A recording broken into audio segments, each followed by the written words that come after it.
வணக்கம். அக்ஷு சமையல்ல இன்னைக்கு காரா சேவ் எப்படி பண்றதுன்னு பார்க்க போறோம். முதல்ல அதுக்கு தேவையான பொருட்கள் என்னென்ன அப்படிங்கிறத பார்க்கலாம்.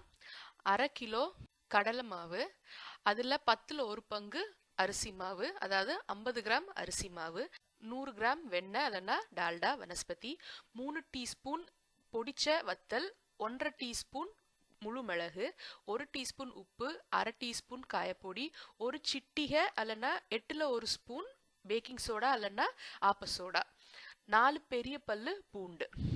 முதல்ல இந்த வெண்ணெயை மைக்ரோவேவ்ல வச்சு லேசா உருக்கிக்க போறோம். உருக்கி இப்படி ரெடியா வச்சுக்கோங்க. அடுத்து வத்தல் தூளையும் மிளகையும் ஒன்னா போட்டு மிக்சியில ஒரு ஓட்டு ஓட்டி இந்த மாதிரி கொரன்னு அரைச்சு வச்சுக்க போறோம். வத்தல் பொடி போடுறத விட இந்த மாதிரி வத்தல் போடும்போது அது நல்ல மணமா இருக்கும். அடுத்ததா அதே ஜார்ல நம்ம 4 பெரிய பல்லு பூண்டையும் போட்டு கொஞ்சம் தண்ணி சேர்த்து இப்படி விழுதா நைஸா அரைச்சு வச்சுக்கோங்க. தண்ணி ஊத்தலன்னா நைஸா அரைக்க வராது, நைஸா அரைக்கணும். இத மாதிரி அரைப்படாம ஏதாவது துண்டு கிடந்துச்சுன்னா அதை வெளியே எடுத்துருங்க.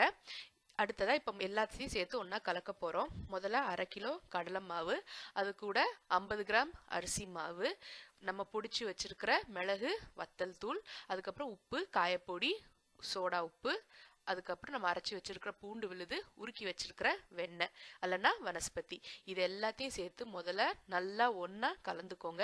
ஏன்னா பூண்டு விழுதுல ஈரம் இருக்கும், வெண்ணெயில ஈரம் இருக்கும். அதனால அந்த ஈரம்லாம் உறிஞ்சதுக்கு அப்புறம் எந்த அளவு தண்ணி தேவைப்படுதோ அதை மட்டும் ஊத்தி நல்லா பிணைஞ்சிக்கோங்க. அதிகமா தண்ணி சேர்க்காம கொஞ்சம் கொஞ்சமா சேர்த்து அந்த பக்குவம் வர வரைக்கும் கலந்துக்கோங்க.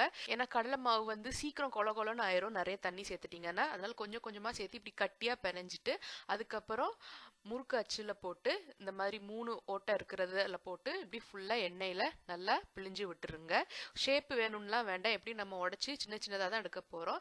எண்ணெய் நல்லா சூடா இருக்கணும். அதை பார்த்துட்டு இந்த மாதிரி ஃபுல்லா ஒரு எவ்வளவு தூரம் பிடிக்குமோ அந்த அளவுக்கு எண்ணெயை நிறைச்சி நல்லா பிழிஞ்சு விட்டுருங்க. ஒரு அச்சு முழுக்கா பிழிய முடியினாலும் பிழிஞ்சு விட்டுருங்க. ஒரு 2 நிமிஷம் அப்படி இருக்கட்டும். ஒரு 2 நிமிஷத்துக்கு அப்புறம் அதை அப்படியே எடுத்து அந்த பக்கம் திருப்பி போடுங்க. அப்ப 2 பக்கமும் வேகாம இருக்கிற இடம்லாம் நல்லா எண்ணெயில பட்டு வெந்துரும். இப்படி பாதி வெந்து இருக்கும் போதே கரண்டியை வச்சு இப்படி இந்த மாதிரி நல்லா பிச்சு விட்டுருங்க.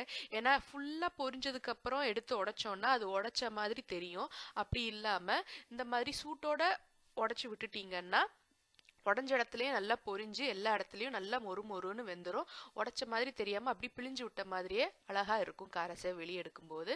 இது கூட ஒரு 4 நிமிஷம் நல்லா பொரிச்சு எடுத்துட்டு இப்படி நல்லா நிறம் பொரியிறது, அந்த கொப்பளம் வர்றது எண்ணெயில நிப்பாட்டின உடனே எடுத்துடலாம். ஏன்னா ஈரப்பதம் இருந்துச்சுன்னா இன்னும் நீர் கொப்பளிச்சுட்டே இருக்கும் எண்ணெயில. அது நின்றுச்சுன்னா நல்லா பொரிஞ்சிருச்சுன்னு அர்த்தம். நல்லா கலரும் வந்துருச்சு கோல்டன் கலர்ல. இப்ப காரசேவ் ரெடி ஆயிருச்சு. அதை எடுத்து நல்லா எண்ணெய் வடிய விட்டுட்டு கொஞ்சம் ஆற விட்டுட்டு அப்புறம் டப்பால போட்டு வச்சு 10-15 நாள் வரைக்கும் நல்லா கெடாம இருக்கும்.